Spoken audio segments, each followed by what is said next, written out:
let's Need unpack some sugar that. water. Let's unpack that. So, three things. We've got Iran, we got Yeah, Hezbollah, and we got Hamas. And they're yeah. specific saying that it's not about Hamas, it's not about Hezbollah, it's about Iran. And Iran is the people pushing essentially the extermination of the Jewish state. I mean, that's really what it boils down to is they want the extermination of the Jewish state, Right. and And they're then the doing it. extermination of America. Yeah, they're trying to do it through Hamas, through Hezbollah, just in the same way that the United States has done proxy wars. I mean, we're definitely not innocent of proxy wars in the least bit. But I agree that Israel does need to completely annihilate Hamas because if they don't, it's just going to keep coming back. They've got to annihilate Hmm. that terrorist organization completely. But once that terrorist organization is annihilated, the Iranians and others are just going to push through Hezbollah and others. So the conflict itself is not going to stop. It's not going to stop. I mean, it's not going to come from Gaza anymore, but it's not going to stop. So what's your opinion on Iran, Hezbollah, and Hamas? Okay, so I'll say full disclosure. Never served in the Israeli army. I served in the South African army, but I did meet a lot of soldiers, speak to them, you know, whatever. So my opinion is like this. Um, the firstly that what they were saying was total like are they must be like there's just so one-sided view of things.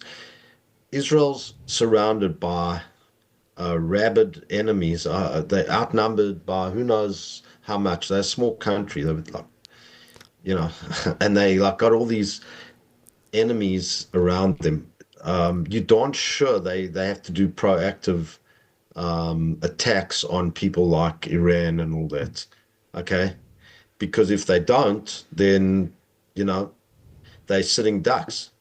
So that's sort of what their defense has been set up to. Like they have to do some proactive acts of attack and take out individuals that are, in charge of, let's say, some of their, um, who knows what, different um, military wings of the Iranian force that's going to, have nuclear bombs, like scientists and all of that. They got to do that.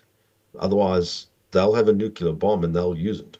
And they've said it, and you got to believe them. They will use it. So those, I don't want to call them clowns, but like, what are they saying? I just don't get their logic. That's number one. Okay, so Hezbollah has was funded, they were using Syria as a pathway to come through and deliver weapons, and Israel was trying to stop them, and they had a huge arsenal pointed at Israel, and um and they had ballistic missiles. They could reach Jerusalem, Tel Aviv, and they densely populated areas, so they could take out civilians. What they said about Hamas, okay, that a third were military. That is such a it's like almost giving them a pass for attacking. They went and they killed women and children. Okay, it happened to be that there were military there to defend. Unfortunately, Israel was their intelligence and their military were lacking, and they should be, people in charge should be embarrassed. And if the military was in place, they wouldn't have got near them. There wasn't one airplane, there wasn't one fighter jet that went out, and they could have knocked half these guys out before they even got to the kibbutzim and all the um, people that were living there in Kfar Aza and all these different Be'eri and all that. So what are they talking about? They were there to defend. They were outnumbered and they were outgunned. Police took their little pistols and went to fight, Hamas people with guns. People went from all over the country. They took their what they had, and they went to fight because there was a failure in the military.